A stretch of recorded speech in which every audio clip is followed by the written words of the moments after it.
Welcome back to the Ruby Tuesday. My name is Ruben, and this is my review for Netflix's new original series, Blockbuster. Timmy Yoon is an analog dreamer in a 5G world. He spent his entire adult life dedicated to his first love, movies, a passion that's kept him at his first and only job, managing his hometown Blockbuster Video. Timmy is alarmed to learn that his store is officially the last Blockbuster in America. So this workplace comedy stars Randall Park and Melissa Fumero and is created and written and executive produced by Vanessa Ramos, who did Superstore, Brooklyn Nine-Nine, and it's exactly that. If you've seen Superstore, if you've seen Brooklyn Nine-Nine or Nine-Nine, then you know what you're in for. It's an easy watch. I think there's going to be two types of people that will be watching this series. That is like your half-an-hour binge watchers, you're eating something for dinner and you chuck it on and you don't really think about it too much. Then there will be others like me who watch it because you've worked at Blockbuster.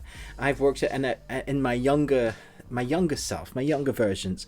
I've worked at numerous amounts of Blockbusters before I did my television and film degree and went on to work in features and short films. I worked at Blockbuster, I managed a Blockbuster, then I did Choices, which is similar to Blockbuster. I managed one of those, and so I understand everything that happens in this series. It hit home in a number of levels, and I think the staff of a generation of Blockbuster employees are going to gravitate towards this series, have equal pain shared on screen and equal pain of it not being around anymore, because you'll have fond memories and not so fond memories. That is what hit me in every single episode. And for those that haven't, one of the things that is really fun about this series is have a look at the movies on display. I think they didn't or couldn't have all the licenses for the titles of the movies and the official movie posters. So what you get is an amalgamation of those. So you end up with the titles of the movies and a very different poster for the movies that you've seen, and some of them are hilarious. Just look out for the Fifth Element one, that's going to stick out. There's a number of them that are fine, but there's a lot that also have been created,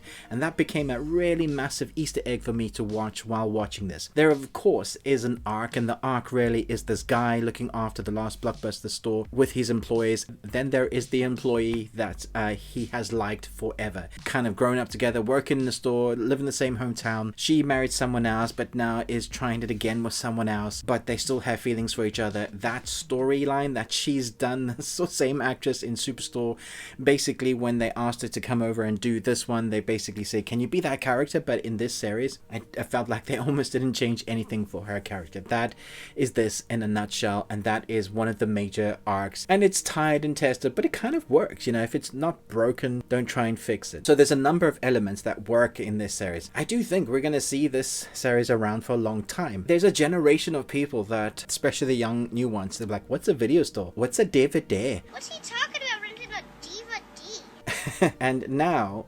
that nostalgic feeling, I think that is one take that they've gotten right. I get it. Blockbuster sold, it's creepy, ha ha. Of the physical media release, living in the 5G world, which is the logline and strapline that they really kind of double down on, and a struggling business, which is so weird to think that Blockbuster being the struggling business.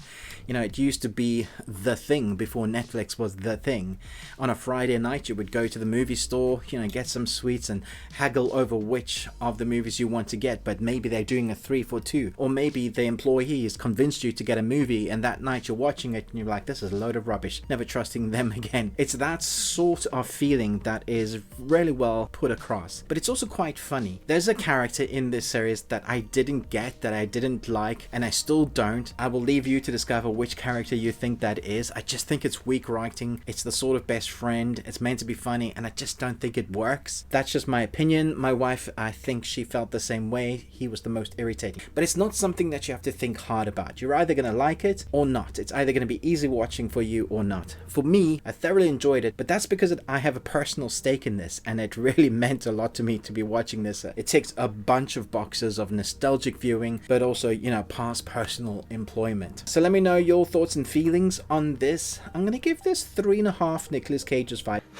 You got one. Even though I enjoyed it, it's not not brilliant, but it is fun and ticks a number of those boxes. I can see people going, yeah, this is just the random run-of-the-mill series, and that's fine. Don't think it's nearly as good as the 9-9. The 9-9 for me is like up there with great comedy, especially those first few seasons. And Superstore is fine, something that again I would just put on when I didn't have anything else to watch for the sake of it, and then kind of got gripped into the soap of the story arc, which again is that will they won't they storyline. Here is very much the same thing. I feel like towards the latter half of the first season they started really to find their footing, and I'm hoping that subsequent series is going to have tighter script dialogue, fun kind of antics within the store, really I guess delve deep into that nostalgia of what Blockbuster is. I think you could even do a rival another store. There's a number of ways they could go that could make this really fun, or kind of delve deep more into the indie style of the Clerks sort of vibe. Let me know your thoughts and feelings on this. Thanks so much for watching, but most of all, until next time, remember, live long and Tuesday.